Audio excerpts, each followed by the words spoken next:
आज घरात पूर्ण फ्रीज रिकामं झालं होतं, म्हणजे भाजीपाला सर्वच संपलं होतं. तर माझ्याकडे होतं थोडं कोद्याचं पीठ होतं, तर मी वाटीभर कोद्याचं पीठ घेतलेलं आहे. नंतर अर्धी वाटी म्हणजे मूठभर मी गव्हाचं पीठ घेतलेलं आहे. नंतर 2 ते 3 चमचे मी डाळीचं पीठ घेतलेलं आहे.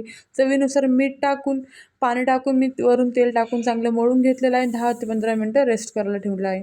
नंतर मिक्सरच्या भांड्यामध्ये कोथिंबीर, मिरची, जिरे, ओवा आणि धने पावडर टाकून चांगली अशी बारीक पेस्ट करून घेतली. नंतर कढाई ठेवली, कढाई गरम झाली, शेंगदाणे भाजून घेतले. नंतर हे शेंगदाणे मी मिक्सरला थोडं पाणी टाकून त्याची पेस्ट तयार करून घेतली.